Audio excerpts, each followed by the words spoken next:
What is up, people, and welcome back to the channel. So we're back on the van.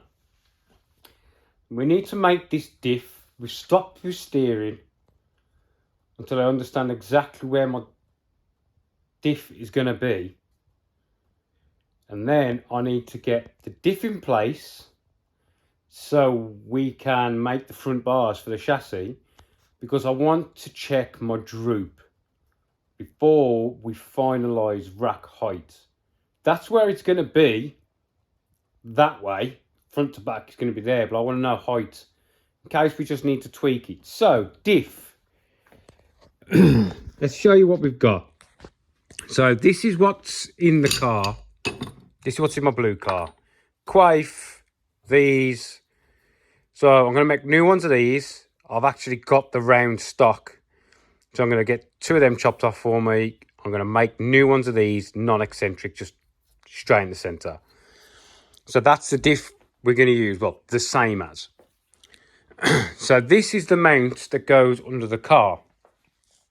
So I've worked out the bar length for here, yeah, to coincide with where the rack's got to sit. So they're the bars for that.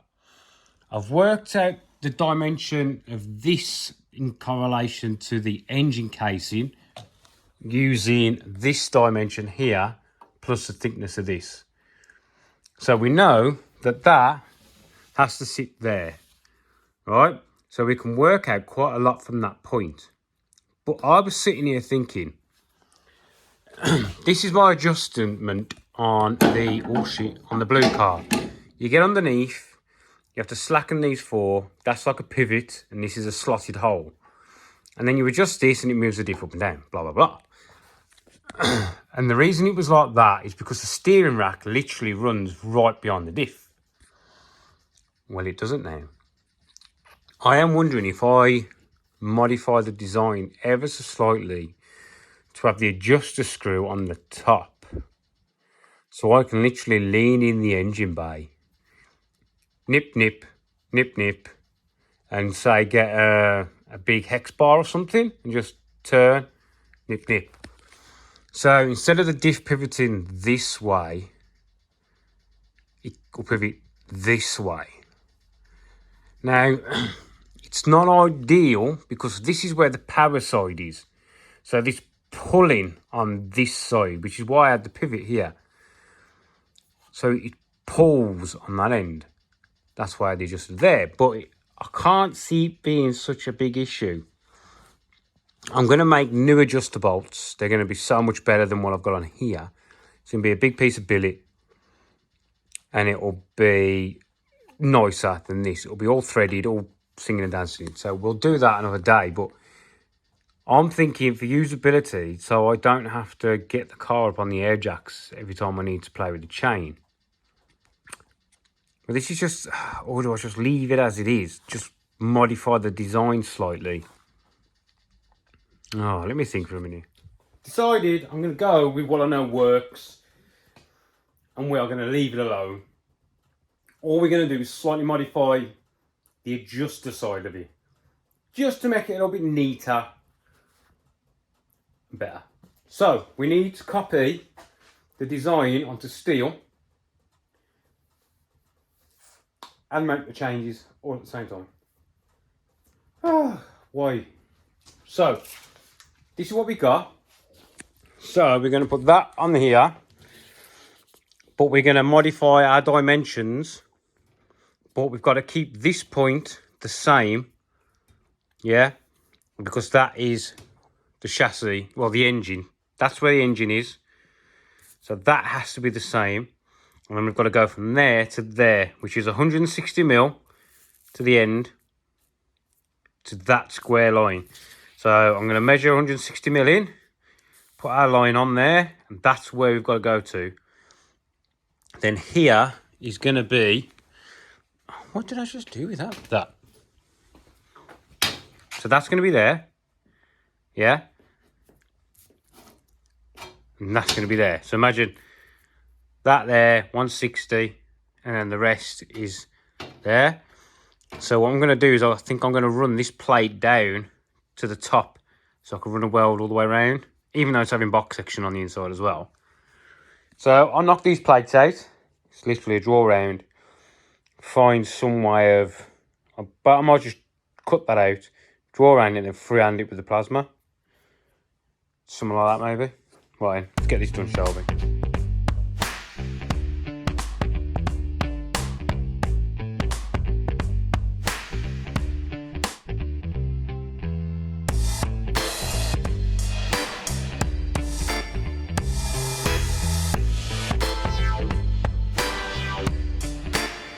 Right then, so we've got our 2 diff pieces. Right, sorry, that was my way. Which will go in there, yeah? So we'll have one either side. And it's going to sit like 50 mil away from that box. So we got there. This one will anyway. Push back, square, and that is a nice touch play. So what I'll do is I'll trim this to suit. Yeah? But we're about where we want to be. Put that up against there. We're in line with the centre of our bolt. It's to the left of this. I always work to the left of my Sharpie markers. So, that's the plate. Now these 2 are bolted together. And they won't be unbolted until the other slot's in and the hole. So I've took the adjusters off so you can see. Because the adjusters, look, it's just a little bit of aluminium on this car. I might even remake these. But there's the slot, look. So this just goes, can I do it with one hand? Up and down. See? In the slot. So all we've got to do is replicate that. And to be honest, this can be more of a straight line. It hasn't got to have that angle on it.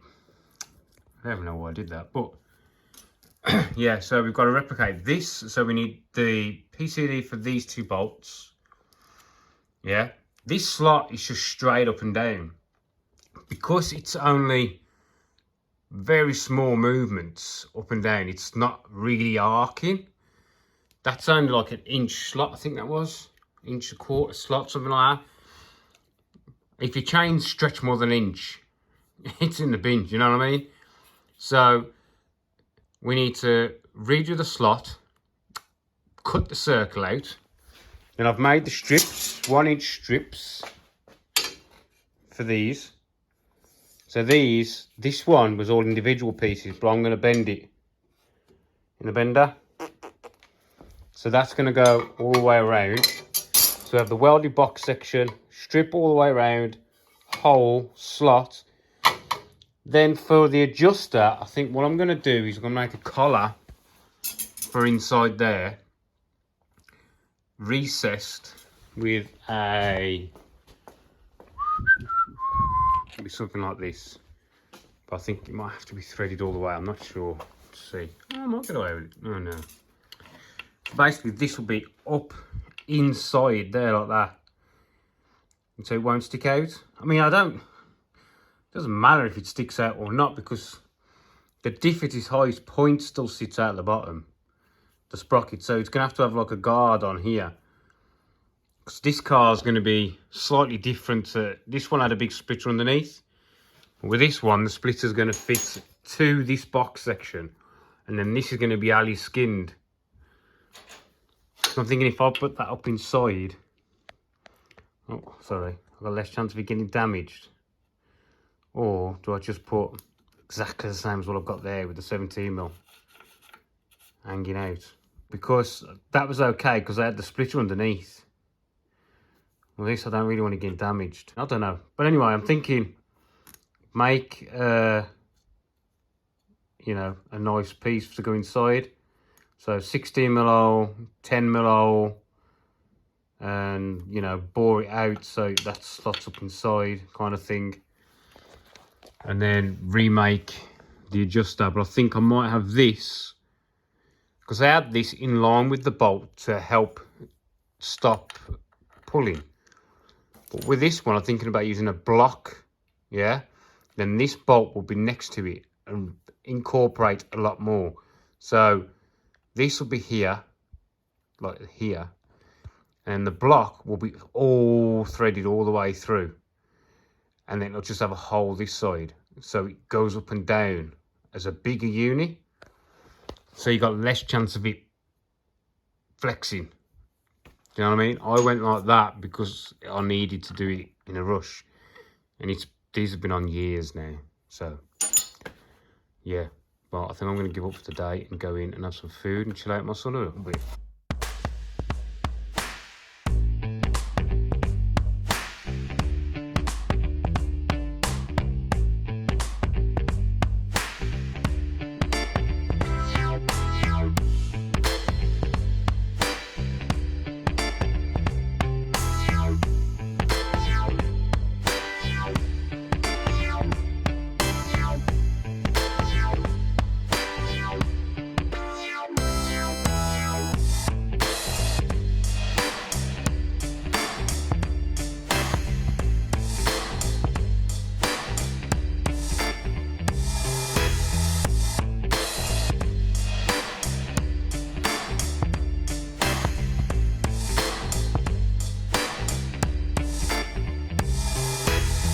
Right, so this isn't probably one of the sketchiest things I've done, but technically this should work.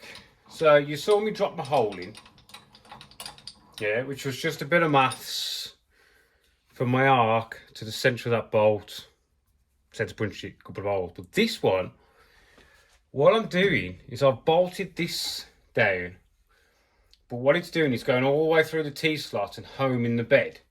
So I've got like an axis to pivot on. So what I'm going to do is I've got this long bar, and I'm just going to manually feed it into the cutter very slowly. And then that way, it should work, technically. All right, let's give it a try.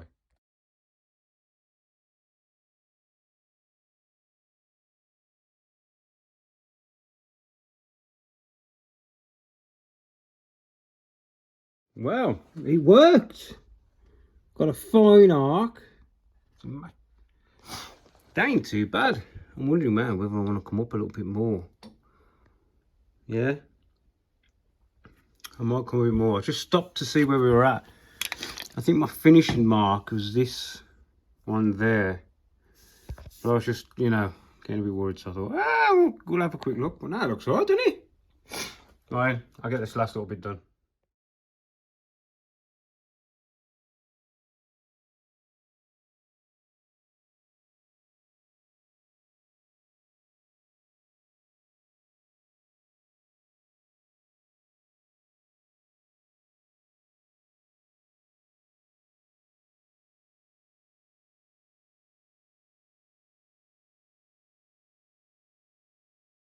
Right then, so we've got our 2 plates.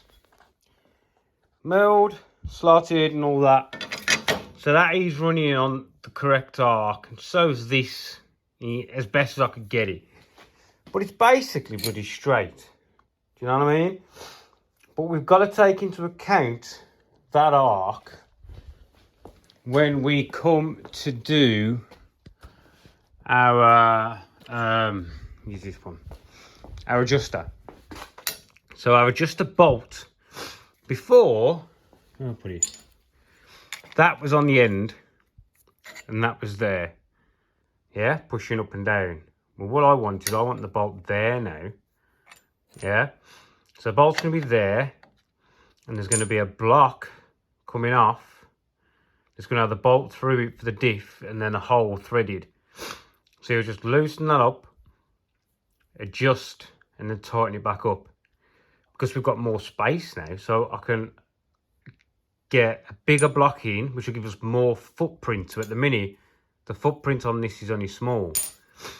Bigger footprint. But the thing we have to take into account for is that from the centre of this bolt to the centre of that centre there is different from the centre there to the centre there.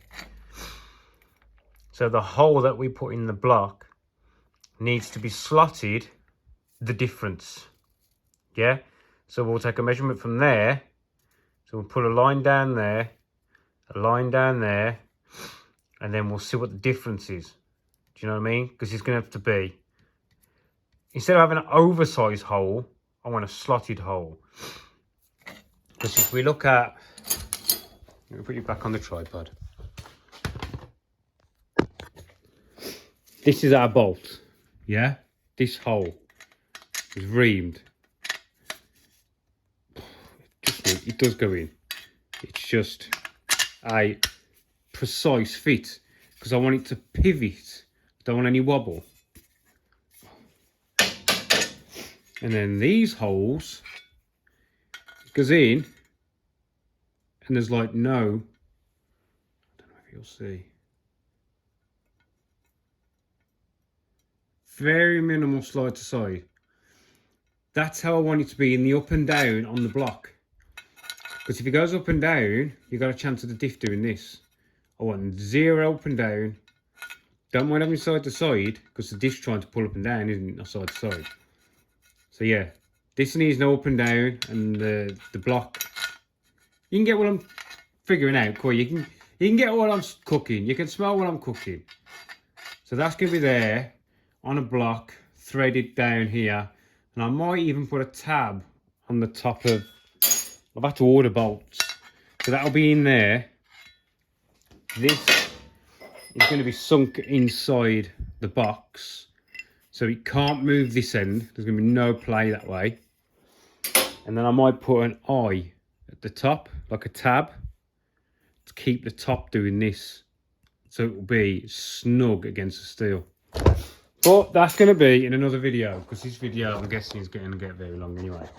So I need to make up some bits and bobs so we can make this work easier. I want to make a dowel that fits in here, M10. So we need to use the lathe. And in this box here is my DRO setup for my lathe. So that is what I'm going to tackle next. Because we've got to get this monster back off from against the wall. We've got to fit the lathe. Now I know there's some bits in there I'm not going to like, that we're going to have to make new ones of. Then we get on the lathe. Oh, they're my doors, by the way. Carbon fibre door, look. They weigh absolutely nothing. But we've put steel hoops in to stop the flex coming out. And we've capped the top to stop the flex. So all this is carbon. The outside's carbon. Inside's not carbon. Steel framed. Strong as butchers. Right then. Catching the next one. The next one will probably be either carrying on with diff or DRO. One of the two. See you next one, people.